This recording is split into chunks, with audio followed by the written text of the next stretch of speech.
ये साथियों, आदरणीय श्री महाराज जी कहते हैं कि प्राणों में छिपे नाम को हमें जानना चाहिए। परलोक में यहाँ की मुद्रा नहीं चलेगी।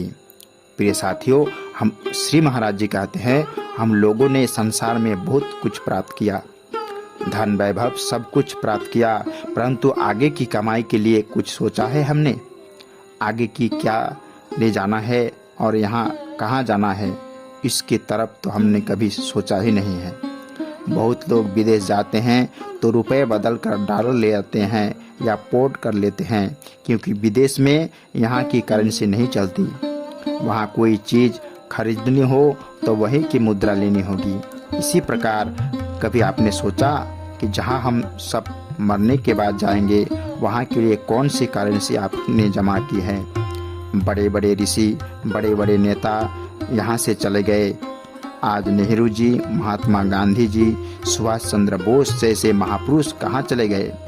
कहने का मतलब यह है कि हमको कहाँ जाना है, वहाँ के लिए हमने कैसा धन बटोरा है, कौन सा धन वहाँ ले जा सकते हैं, यहाँ विचार करने की बात है।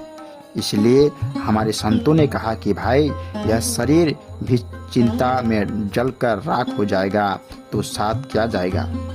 वास्तव में हमारी आत्मा की साधना है, वह जो प्रभु के उस सत्य नाम की कमाई है वही हमारे साथ जाएगी, बाकी सब कुछ यही रह जाएगा। आदरणीय श्री महाराज जी कहते हैं कि यहाँ की जो मुद्रा है वह वहाँ नहीं चलेगी जहाँ हम सबको जाना है। इसीलिए भजन की कमाई करो, क्योंकि यह जो सुमिरन है, यह जो भजन है, यही हमारे साथ जाएगा। अमृत की प्राप्ति ही जीवन की सार्थकता है।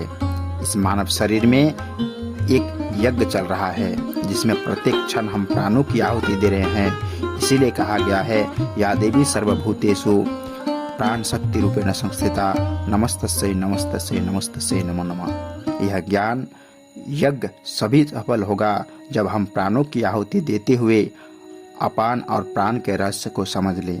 प्रत्येक व्यक्ति श्वास ले रहा है, इन सांसों के पीछे कौन सी जीवन शक्ति है, उसी को जानना है। ये साथियों, आदरणीय श्री महाराज जी बार बार सत्संग में यह बात सुनाते हैं कि सूरज की किरणें जब पानी के कणों में से गुजरती है तो वह प्रिज्म की काम करती है और सूरज की वह सफेद रोशनी 7 रंगों में बढ़ जाती है। यही संतों का काम है। संत कहते हैं कि हे मानव, तेरे अंदर भी प्रभु का परमपिता परमात्मा का प्रकाश है। आदमी जब समाधि में बैठता है, प्रभु के ध्यान में बैठता है, तो वह प्रिज्म का ही फॉर्मेशन हो जाता है। संत कहते हैं अगर तू प्रिज्म बन जाओगे तो यह जो रोशनी है यह 7 रंगों में बढ़ जाएगी। प्रिय साथियों, सारा संसार स्पंद से ही ओतप्रोत है। उनका कहना है कि तुम्हारे अंदर भी प्रभु का दिव्य प्रकाश है, अमृत है, अनहद नाद है, जो बाजा हमेशा के लिए बज रहे हैं।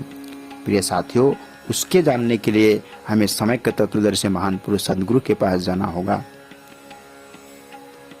वही तुम्हारे अंदर के क्रियात्मक बोध कराकर उस दिव्य आत्म ज्ञान को जनाएंगे, जिससे तुम्हारा जो जीवन है भजन सुमिरन के माध्यम से तुम्हारा जीवन सफल होगा। देहरादून में राजपुर रोड स्थित साक्या सेक्टर में साक्या गोंगमा ट्रिजेन रिनपोचे जी के 80वें जन्मदिवस के अवसर पर आयोजित किए गए कार्यक्रम में उत्तराखंड सरकार में कैबिनेट मंत्री श्री सतपाल जी महाराज जी ने सम्मिलित होकर उन्हें जन्मदिन की हार्दिक शुभकामनाएं दी हैं। इस दौरान तिब्बती सरकार के मुख्य खेपो सोनम टेम्पल एवं समस्त सम्मानित तिब्बती कमेटी के पदाधिकारी व सदस्य उपस्थित रहे। प्रिय साथियों, ज्ञान को ही शाक्य मुनि बुद्ध मानव इतिहास में सबसे अधिक पूजनीय व्यक्तियों में से एक हैं। अक्सर उन्हें बुद्ध के रूप में सदगर्भित किया जाता है, जिसका अर्थ है प्रबुद्ध व्यक्ति। महात्मा बुद्ध का जन्म 2500 साल पहले सिद्धार्थ गौतम के रूप में हुआ था।